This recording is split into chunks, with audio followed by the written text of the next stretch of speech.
Good afternoon and welcome back to the IGES mid-year briefing. The first webinar of this afternoon is one of great interest. Given the ever-changing landscape of operations around us and on a nearly daily basis, we see importance to understand and address the changing culture in service delivery. How we do business throughout the justice domain is vastly different than just 1 year ago today. To that end, the following practitioners are here to share their experiences.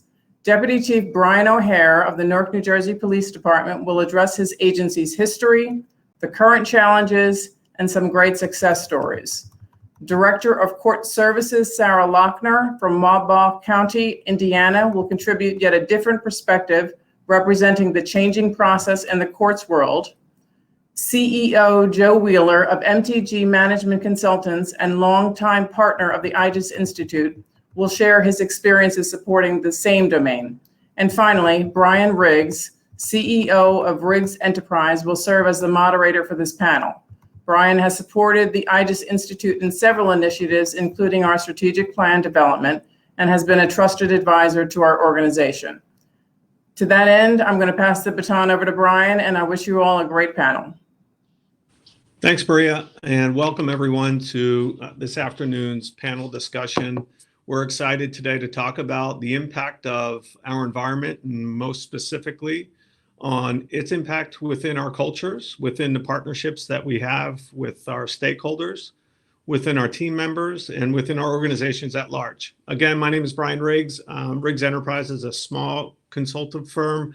We work with nonprofits and governmental agencies on strategy, leadership, and brand. Maria briefly introduced our panelists today, but I think it'd be really great if we could go through and have them talk a little bit about themselves, where they're from, their roles within the respective agencies and organizations, and then we'll get right into today's discussion. So I'll turn it to Brian first, and then we can go to Sarah and Joe. All right, good afternoon, thank you. My name is Brian O'Hara. I am a deputy chief in the Newark, New Jersey Police Department. I've been employed by the city here for about 20 years. And in the last 3 years, one of my main responsibilities has been overseeing the city's implementation of a federal consent decree. And for those who are not familiar with that, federal consent decree basically mandates that police force change a number of its practices to resolve a pattern or practice of constitutional violations. So it's dealing with a lot of the things that we see in the news every single day since Memorial Day this year. Stuff regarding, racial disparity in police enforcement, search and seizure practices, internal affairs practices, community engagement, civilian oversight, use of force, kind of all of those things that folks talk about being wrong with policing in the United States today. So number of reforms that we've been going through in that change process. And I know we'll be speaking about it later, some of the lessons learned and some of the success that we've been able to reap from a couple years of being at it. So glad to be here today, and thank you. Thanks, Brian. Sarah? Yeah, hi. Glad to be here joining everybody this afternoon. My name is Sarah Lochner. I'm the Director of Court Services and our JDAI Coordinator in Wabash County, Indiana. I've been serving in that role since 2013, and my main focus is making sure that the Wabash County justice system is meeting our goals, meeting our targets, and serving our community by facilitating programs, providing services to those individuals who are on community supervision. So that's me. Hi. Thanks, Sarah. And last but certainly not least in our hearts and minds, Joe.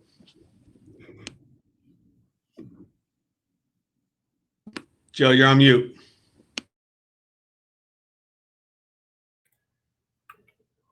How's this?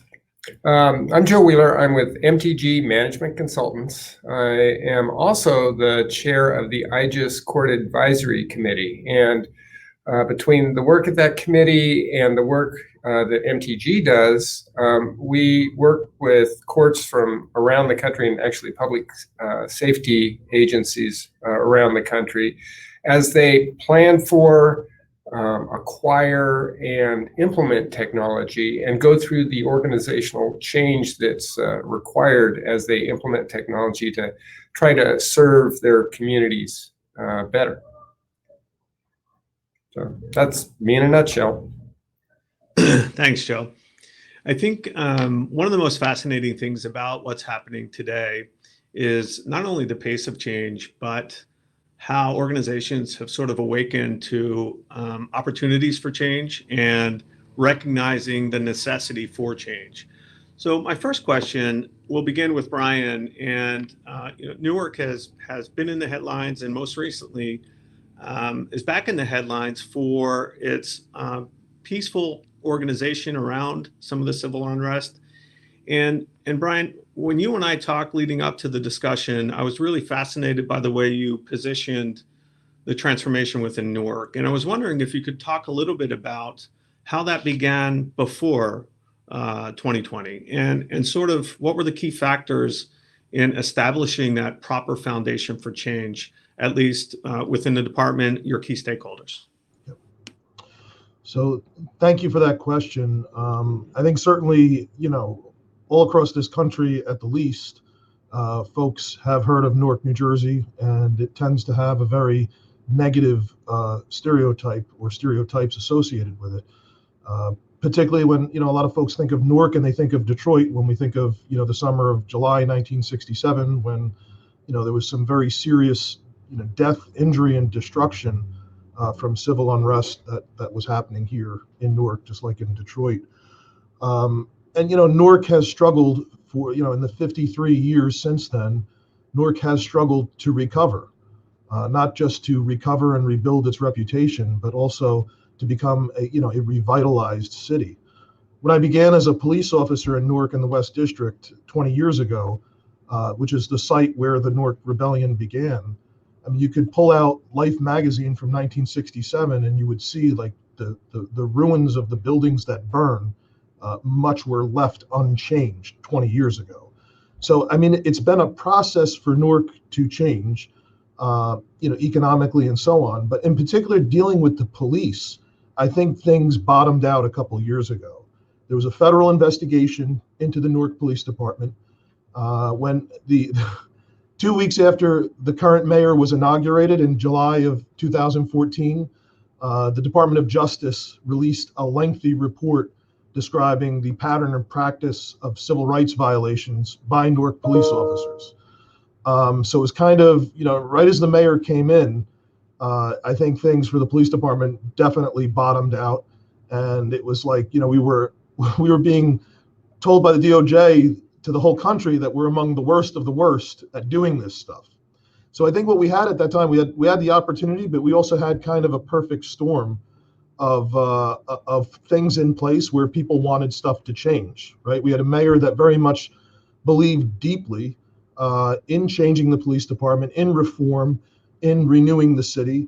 That combined with the consent decree that was then signed 2 years later. Our public safety director, we had a new public safety director come in, Anthony Ambrose, who's very well known throughout the state as a leader in law enforcement and building collaborations and making change. Kind of set us up for not just dealing with the consent decree, but for making this stuff real, right? We weren't looking to just deal with the federal requirements of reform. There was some very genuine interest in making real improvement and engaging communities and engaging stakeholders to have their say in this process. So what happened through the consent decree process and through the mayor and through the police director here, we went about the process of change. And with consent decrees, that involves, first you change your policies, then you train how police officers are trained, you execute that, and then you follow up and measure through audits, what your results actually are. So as we went through the change process here, there was an enormous amount of emphasis on community engagement and community involvement. And I think what we see today in a lot of other places is the results of, community voice not being heard, but also relationships just not being there, right? I think a lot of times the way police departments are structured, it's a very bureaucratic, very militaristic, centralized kind of organization. You wind up having policies and practices that are reflective of what the police department structure wants and thinks is good to provide service, but it's not necessarily reflective of what the community values and the community expects. So as we went about this reform process, we had a number of town hall meetings where we had panel discussions similar to this forum, but then also facilitated small group discussions so that as we went through each and every subject area before these policies were finalized, the folks in the community and our stakeholders had a voice in the process, and they were able to put their own fingerprints, if you will, on these policies. And the questions that they asked, they got answers for. If there were questions submitted that we weren't able to answer immediately, we posted all of that on our website with the responses, why things could be included, why they couldn't be. And then the same thing happened with our training. We had we had our stakeholders come in as we developed our, scenario-based training to ensure the officers understood these new policies and practices. And we invited the community in as we developed it. And then we also allowed community stakeholders to come in and actually observe the officers being trained.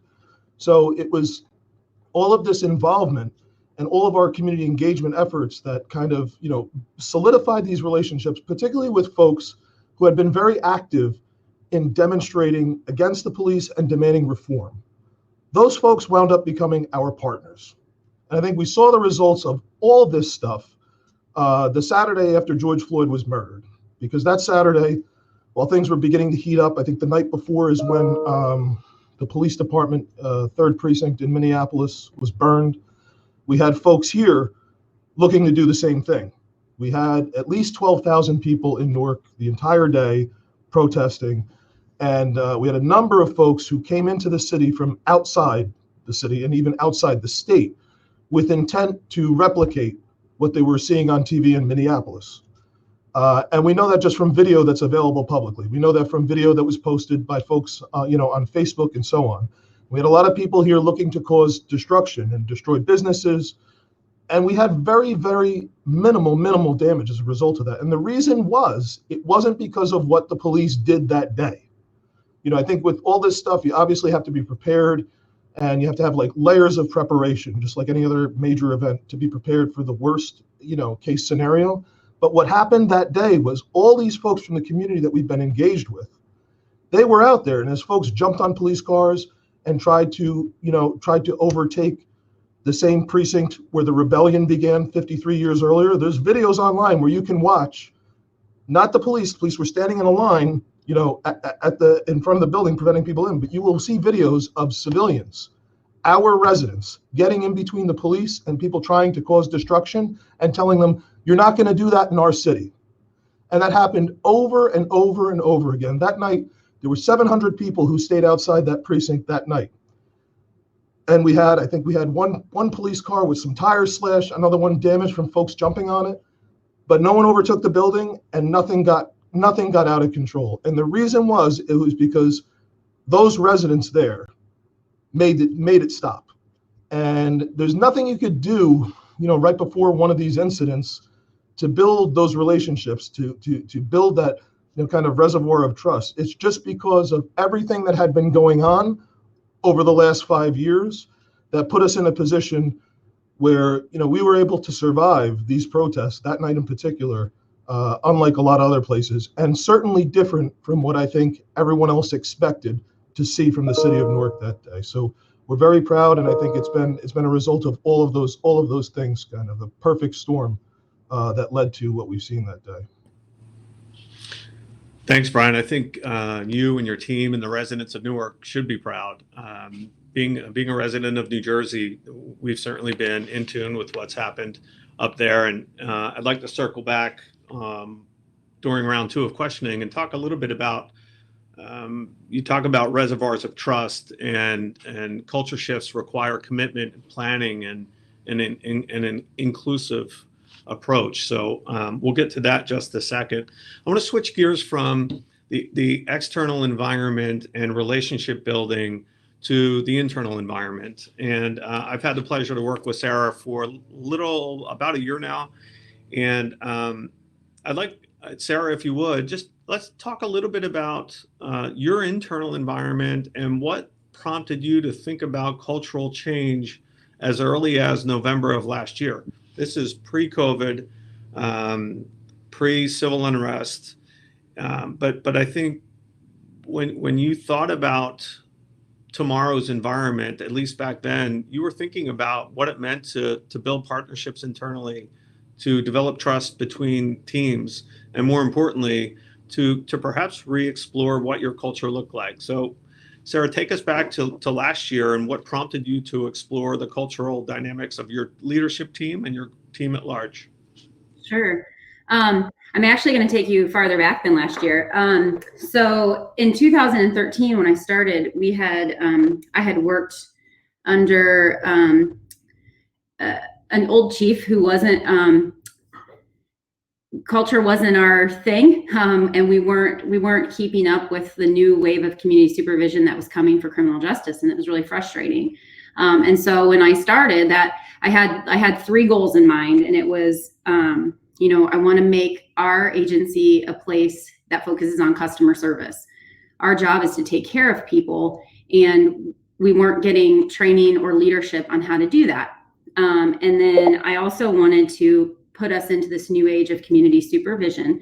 But lastly, having worked in that environment, it was not fun.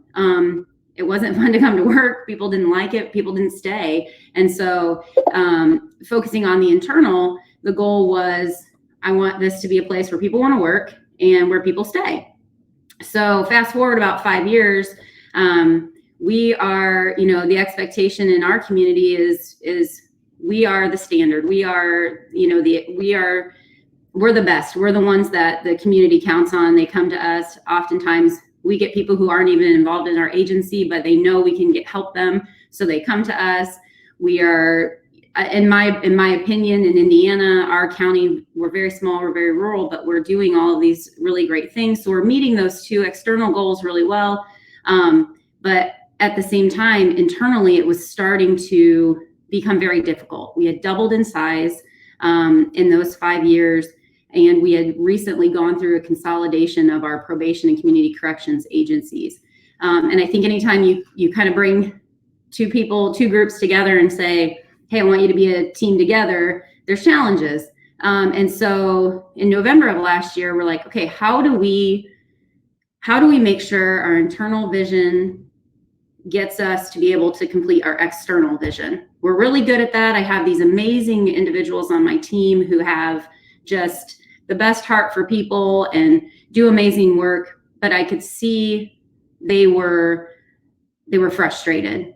They were frustrated with the expectations that we had. They were frustrated with some of the communication and the 2 separate teams. And so we recognized in November a need for our leadership team to grow and become a better support for our staff and to engage our staff better. Instead of just doing work, who are we working with kind of idea.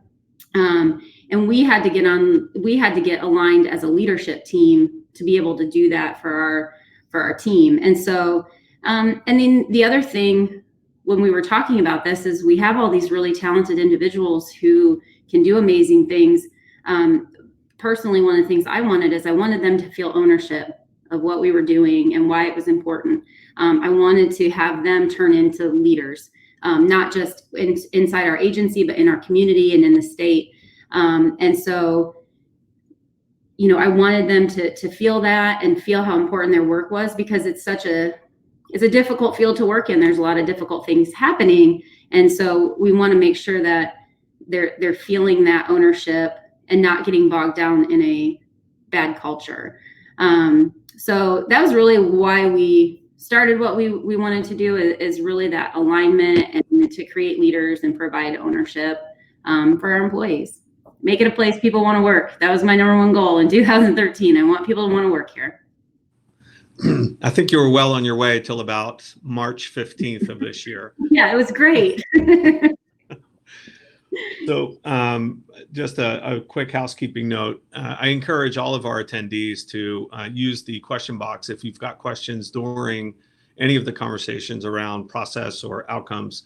Myself and some team members at IGES will be tracking those questions, and we've saved some time at the end to respond to them.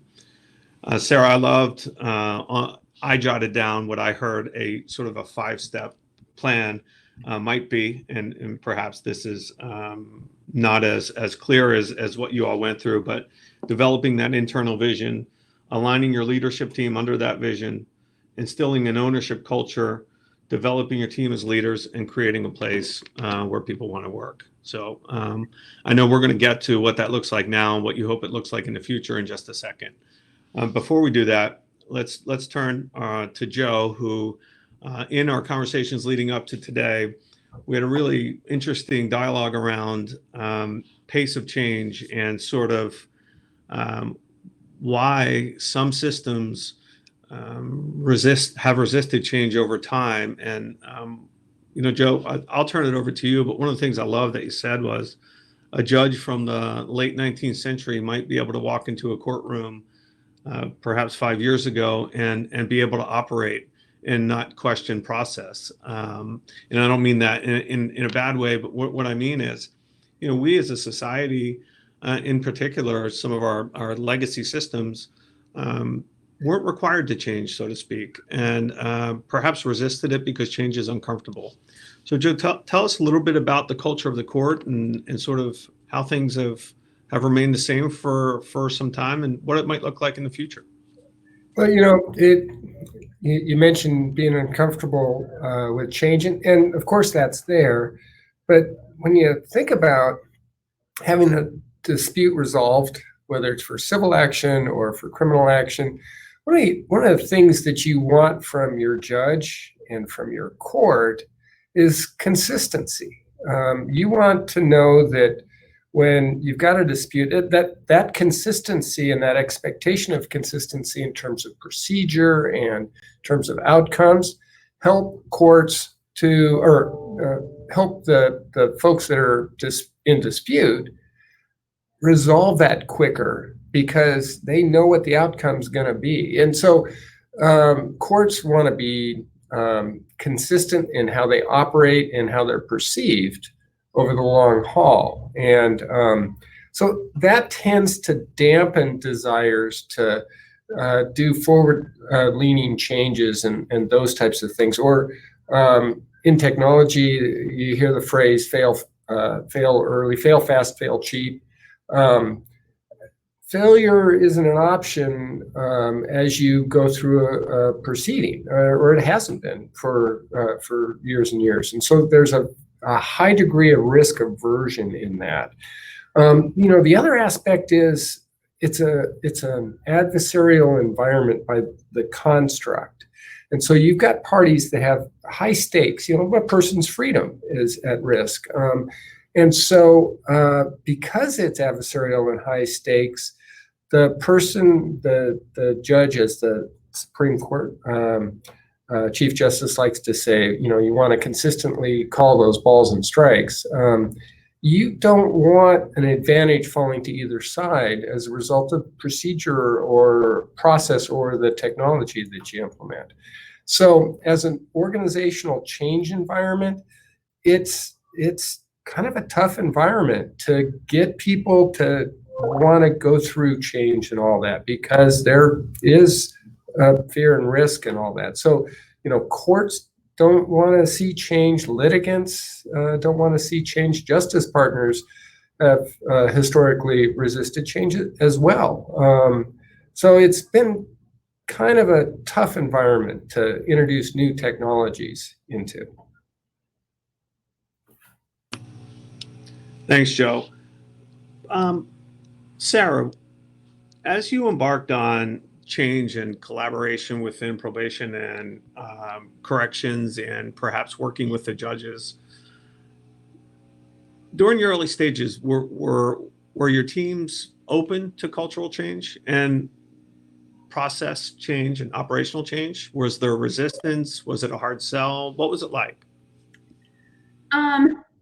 Well, The whole time you were talking, Joe, I was just like, yep, because I mean, people are so resistant to change in our field, and they're afraid of it, and it's going against the status quo, and they're like, wait, that's not what we do here. And so, and the old adage of, well, that's the way we've always done it. Like, I never ever want to hear that statement in any of our stuff anymore, because there is always a way to grow and learn. And so we started having conversations around why that was important for them individually, on a personal level. Like, I like to be very goal driven. I like to work towards something, and I feel like that keeps me motivated. And so we started talking about that, like, how can you learn and grow, and how can we help you do that, instead of using the word change so that people would be afraid. But they were still resistant a little bit. And I don't want to say it was resistant. For a while, it was more of confusion, because I think when people hear the word change, they feel like there's a problem. And so it was hard to convey to everyone, like, you guys are still doing amazing work. I'm so proud of the work that we do. We help so many people that they know that's what we set out to do. We're not failing to meet our external vision, and it's not bad, but why not strive to do better? And so there was confusion on that, because they were like, wait, are we in trouble? Or, are we being punished? Why do we have to go through this?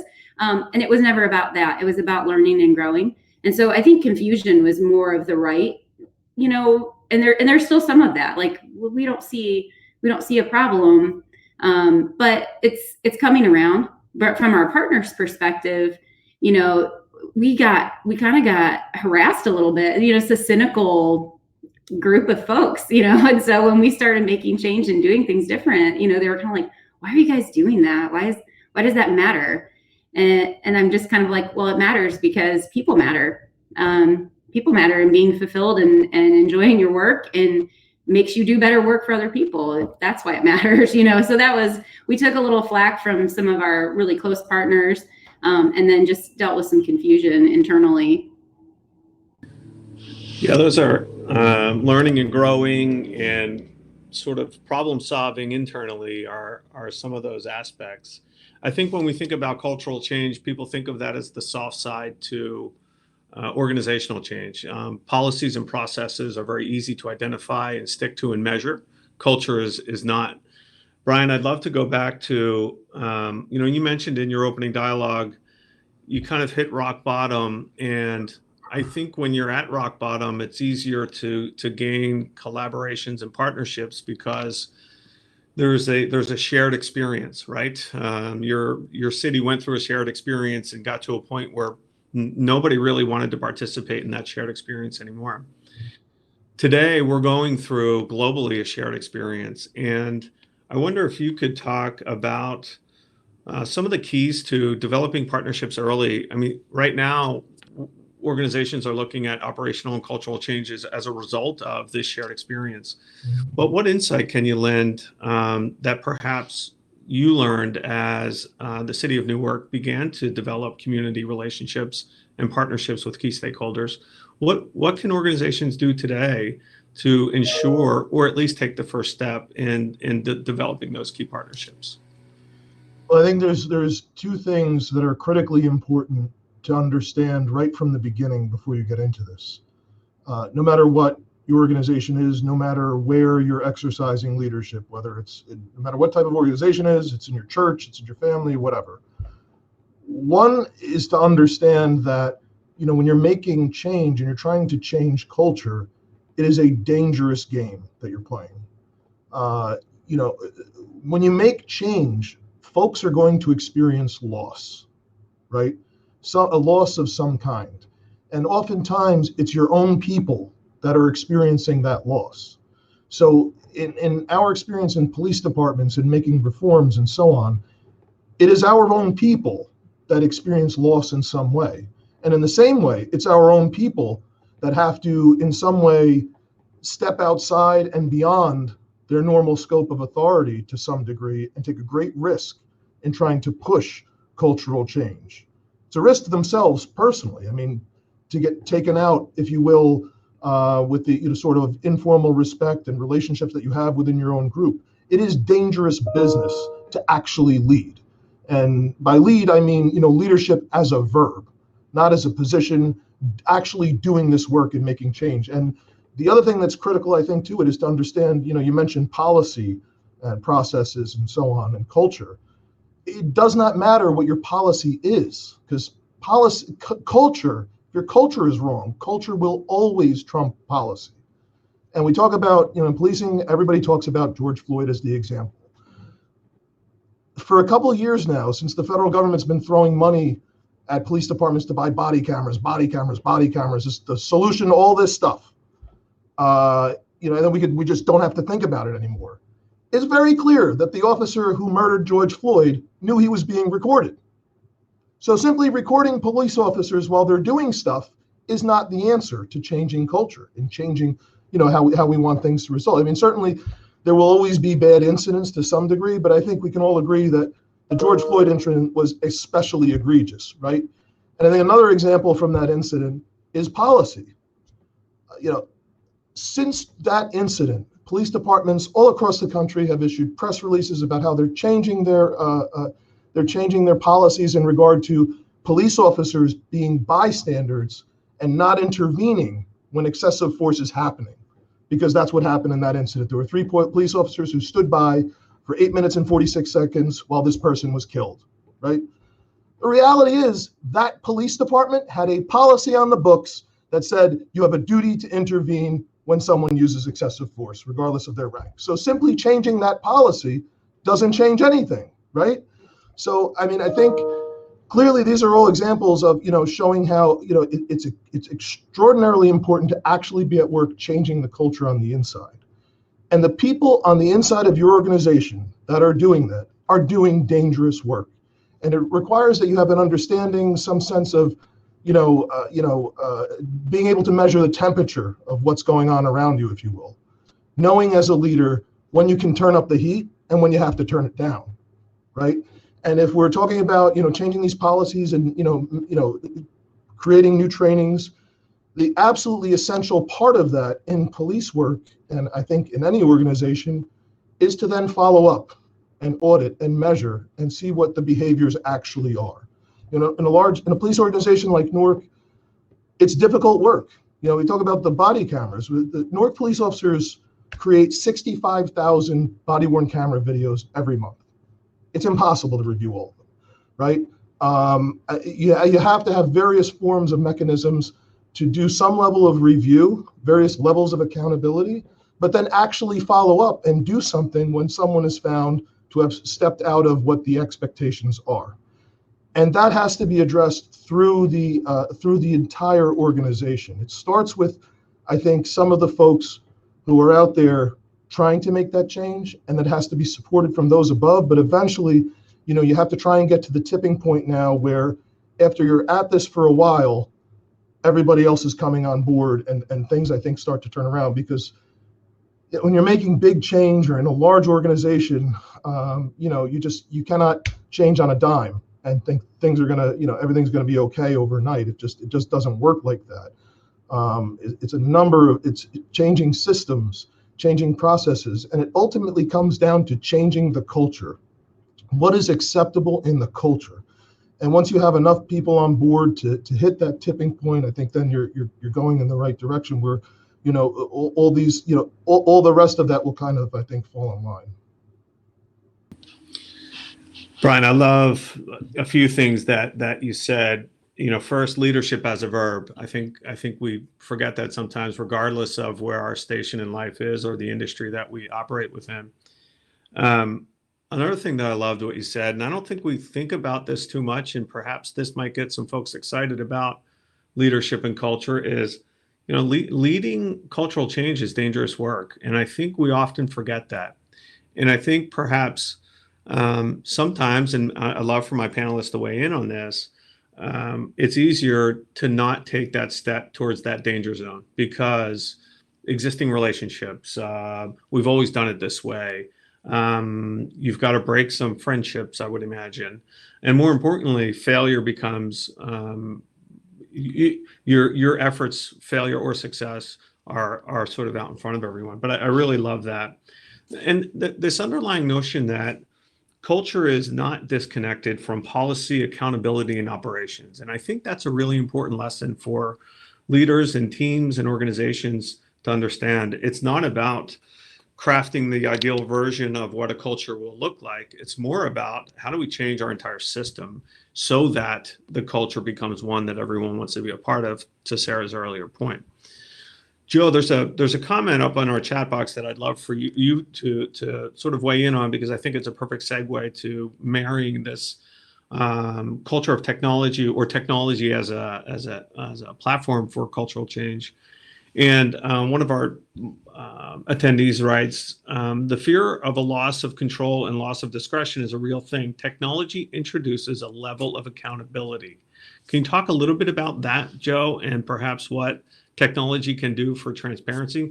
Brian mentioned cameras, body cameras, but what can we expect as we move forward, and what can we be excited about? This isn't all doom and gloom. This is a great opportunity, right, for different. Well, the fact that change is a dangerous activity is true, and you feel that when you talk about transparency, it's a key enabler, but it is also something that can cause people to get the wrong impression and that type of thing, take things out of context and those types of things. As a leader, as you try to, one of the things I've found in implementing technology is by expressing your own personal vulnerability and willingness to change and take on change yourself. I'm a change agent, but at home, God, I hate change because it's tough. Change is tough. But if you can express that yourself as the leader of the organization, as the presiding judge, as the chief clerk or court executive officer, like they call them in California, if you can expose that vulnerability and provide transparency in the things that you're doing, it's going to start to create those reservoirs of trust that Brian was talking about with all your stakeholders out there. The folks internal to your organization, the folks external to your organization, and the people that you serve, the litigants that are trying to get their disputes resolved or to negotiate the criminal justice process and all that. So it's that transparency is scary, but it's a key enabler for implementation of change, especially in technology projects. Joe, I like, and you might not have been saying this directly, but perhaps technology and transparency can facilitate those partnerships that Newark was able to achieve over time. We feel like we're in an accelerated stage right now in terms of getting things right in many different ways. And so perhaps we can open up to technology to help advance that timeline. Sarah, I'm going to put you on the spot a little bit because you and I have had many discussions around expressing your own vulnerability. And Joe mentioned that. And I really think, and Brian, I'll give you a heads up because you'll be next. Depending on where we are and what position, I think traditionally we've been a little reluctant to express our vulnerability. But I think today, under the umbrella of this shared experience, I think we all have an opportunity to talk about what that means and how do we lead through that. So Sarah, I'll allow you to weigh in for a second and perhaps maybe a little bit of advice for our leaders out there as they navigate cultural and organizational change. Well, you're right. That's one of the things that we've talked about a ton. That's hard for me because when somebody says to you, hey, I want you to take care of this. I want this to be yours. It's really hard to then go out in front of people and be like, I don't know what to do, or I'm scared, or this might be wrong. And so I've always struggled with that. I didn't want people to be like, I wanted to appear to be fearless and strong, like we're going to be fine. So follow me. Like, I'll give you this confidence, follow me. And one of the things that I've learned is that it's actually more impactful to share with people like, I don't know, I'm going to learn with you. And I think that makes a huge difference. And I was thinking about that, Joe, when you were talking about some of the technology. I've had different levels of skill ability on our team as far as using new technology or, things like that. And so I'm like, hey, let's learn together. I don't know how to use it either. Let's do this together. And I guess switching from the mindset of, I have it all under control and I know this, to, like I said, coaching and learning together and growing. So that's hard to do, to say to people, I'm right there with you, but it's helped us. It's helped me tremendously. Yeah. And I think today we can all say together, it's time to learn together, right? Mm-hmm. Yeah. We have that opportunity. It's ours to lose. We've got some questions coming in, and I want to make sure that we leave enough time. I think the first one is for Deputy Chief Brian O'Hara. As part of your building strong community trust, can you share Newark's Police Department's operationalizing evidence-based community-oriented policing strategies? So there is a whole lot going on in terms of, what we might call community-oriented policing strategy, but also, I think more appropriately, in a lot of ways, community engagement activities, because that's what's specifically called for.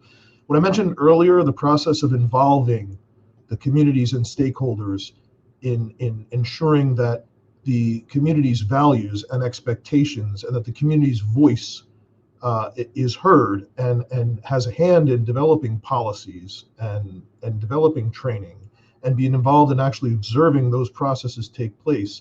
I mean, that's straight out of the President's Commission on Policing in the 21st Century in America from 2015. That's one of the recommendations that was in there, to involve the community in development of policy. And it's something that, quite frankly, I didn't understand how we would ever actually do until the consent decree happened, and it gave us kind of a vehicle and a mechanism to do that. And then to see people actually being involved in that process, which was not easy. I mean, these first several community meetings were very difficult. I got screamed at a whole lot. But at the end of it, folks, I think, understood that we were genuine. We were here to actually make these changes, and they just got to know us. And you can't help but developing relationships with folks if you actually have the same goal. And just in the sense of like procedural justice and legitimacy and that sort of thing, folks had their voice. We heard them. We addressed their issues and continued to come to the table. And it's been a very, very rewarding part. Getting more into community-oriented policing strategies, how we've developed that is traditionally, I think, in the 90s, Newark, right after New York City, developed the whole CompStat process. At that time, street-level drug activity and gun violence was completely out of control in a lot of cities in this country.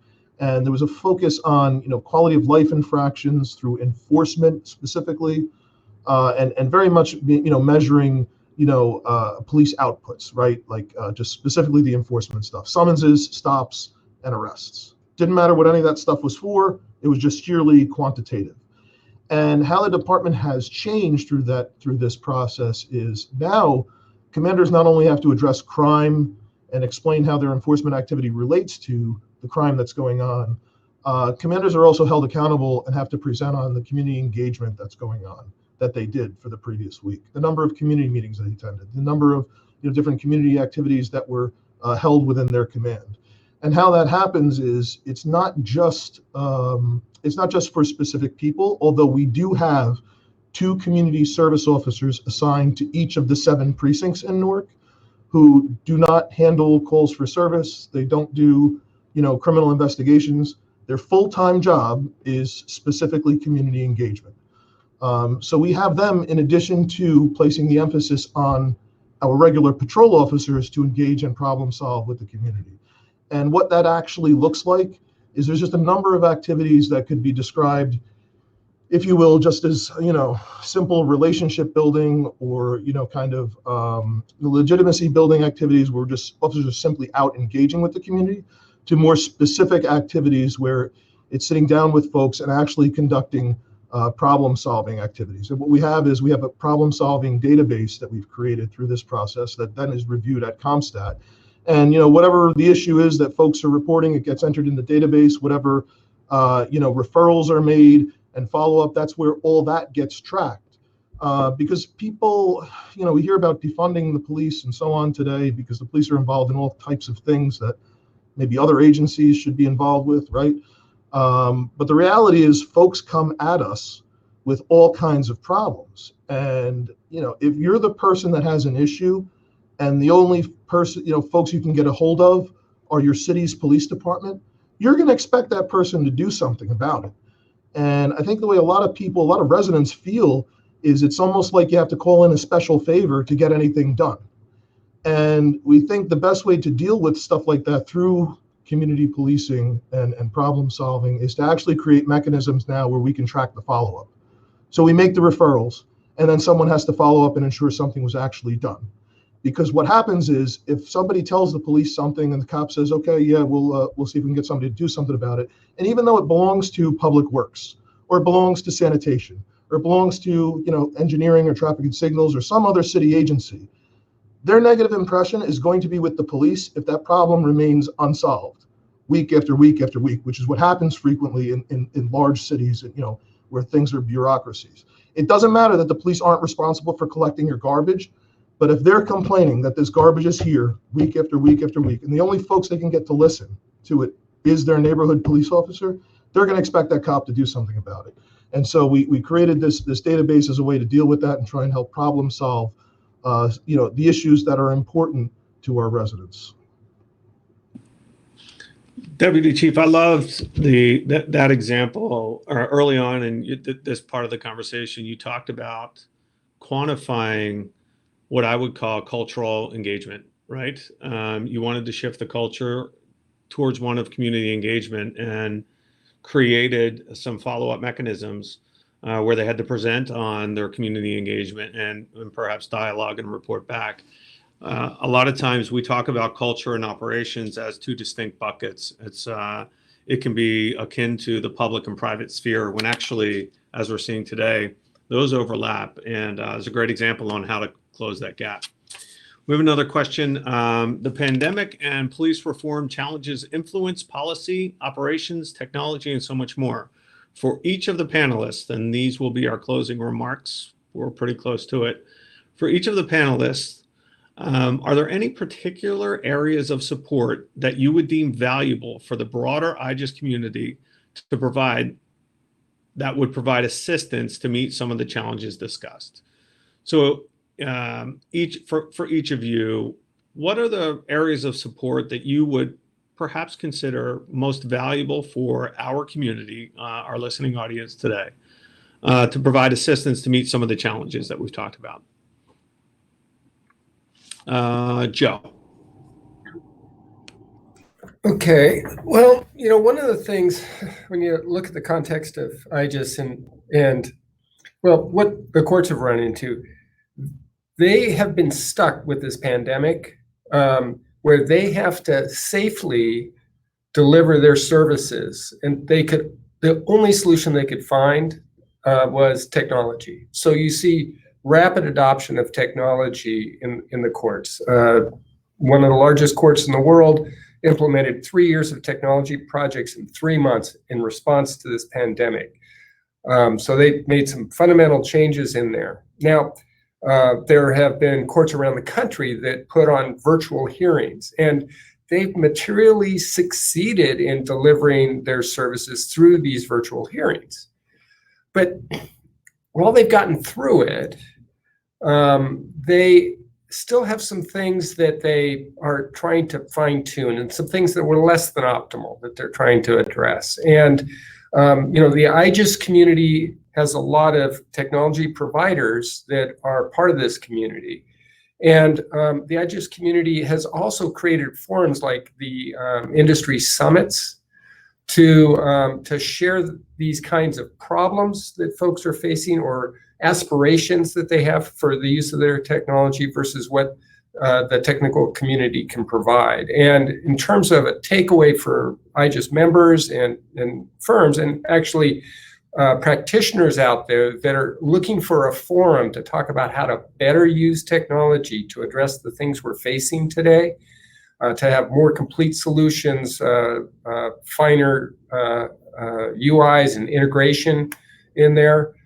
Those IGES summits are a good place to go, and our committee is actually trying to put together a little mini summit around just virtual hearings and how we can optimize that side of things. So that would be one thing you could do, Brian.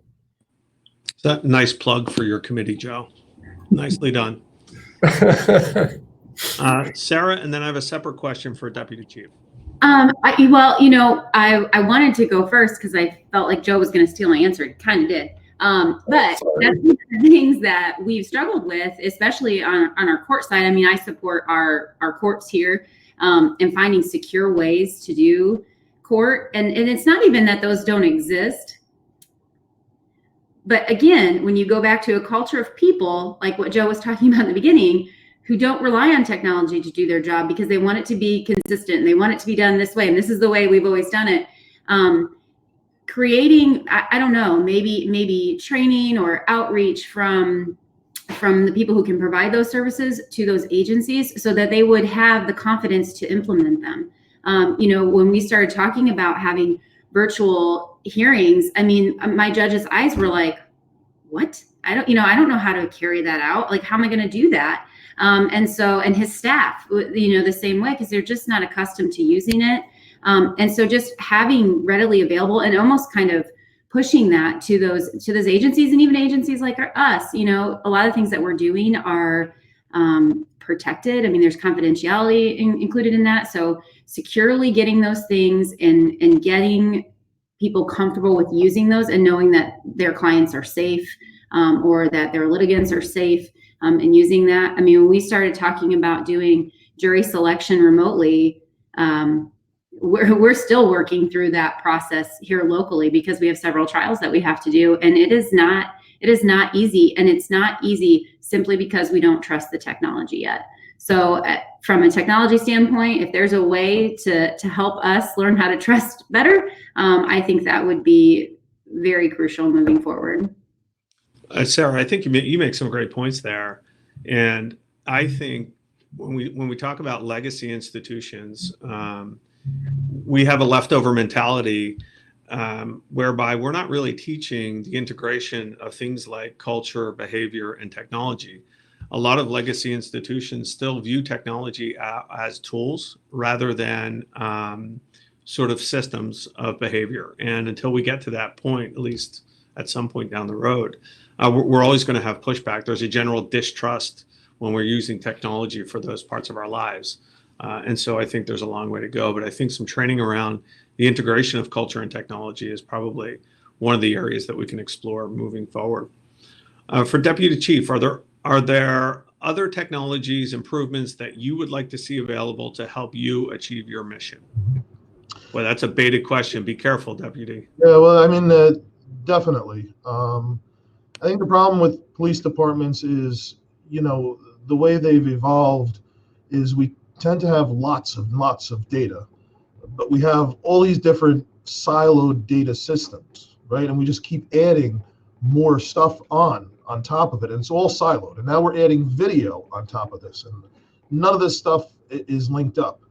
And we're sitting on a tremendous amount of information that could be used to ensure that the cultural change is happening, that officers' behavior is what the community wants, and then that we would be able to intervene and change officers' behavior until it, provide retraining and prevent, I think, some of these, bad incidents that you see occurring. Because oftentimes you hear this incident and you hear, well, the officer had a history of X, Y, and Z, but nobody was able to connect the dots, if you will. Some specific examples, again, I mentioned the whole thing with body cameras. It is so critically important that is used in some meaningful way to ensure that there's accountability in policing. And I think most of the time it's just not working out that way so far. I mean, it's a new technology. And I think there's ways to connect all of these different data systems together so that it could all inform like a real early intervention system that can set flags off and let let supervisors and commanders know where the outliers actually are, right? I mean, just as simple as linking up your body camera system with the computer dispatch records, right? To automatically then be able to tell what officer didn't record a certain dispatch call or didn't record the entirety of the call like he was supposed to.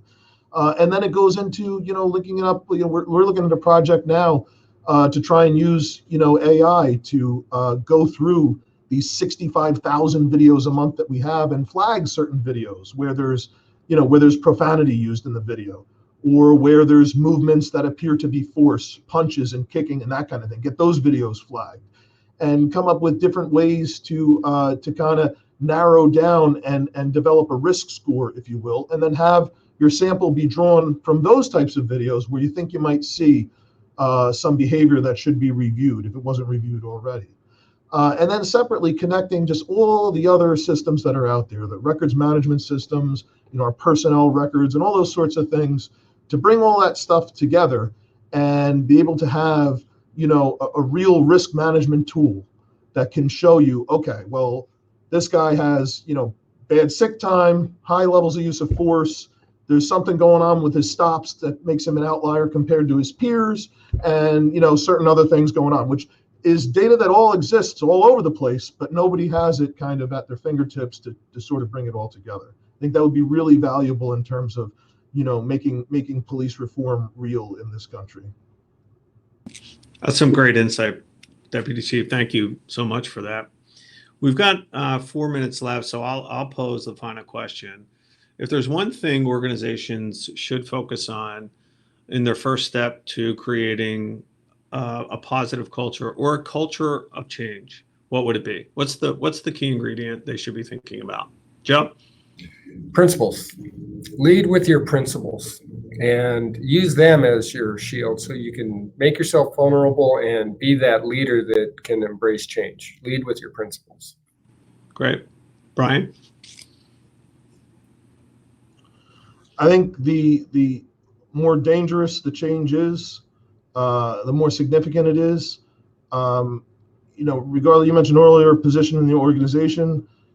No matter what your position is, even if you're the person on top, you have to really believe in what you're doing, I think, because you have to make a commitment. Hey, politicians can tell folks what they want to hear all the time, right? But if you want to actually go out there and you want to believe in and actually cause some real change to happen, no matter where you stand, no matter what your position is, even if you're number one, it has to really mean something to you, because sometimes, this change might require you to put it all on the line. And you really have to think about, okay, what am I really willing to risk it all for, right? What am I really willing to risk this position for? Because if let's say you're the chief, or you're appointed the director or the sheriff of a department or something, if things wind up going bad, and the union's against you or the agency's against you, and you wind up losing your boss, whether it's the mayor, council, and so on, you're going to be out of a job. You might have had the best intentions, but you could very well wind up being out of the job. So, you have to, I think about really, is this something that you're willing to risk it for? Great. Thank you. Sarah? I think probably I've got several things going in my head, but listening. I think we need to listen more. I think that's going to be the key to communication for us, and knowing why we're changing and what for. We have to listen. We have to listen to our teams. We have to listen to ourselves. What is my internal thought telling me about this? So I think that's one of the keys. And then one of the things we just kind of learned, Brian, is just that assume positive intent. Has stuck with me for so long. And kind of to what Brian was saying, we're doing this because we want a positive outcome. That's what it is. It's nothing else. There's nothing else underneath it. But getting to that mindset can be hard. But I think that's really important. That the idea is that positive intent with the change, because it is hard, it's scary, and it is dangerous. Yeah, thank you for that, Sarah. It's a great way to end today's session. I think the more we do that in our lives, the easier things become. I'm not suggesting that it's a solve everything approach, but assuming positive intent certainly sets everyone else on a good playing field. My panelists, I'd like to thank you for participating today, Deputy Chief Sarah and Joe. Fantastic dialogue. For our participants, this will be recorded and made available, and thank you for engaging in the great questions. Have a great week, everyone, and talk to you later.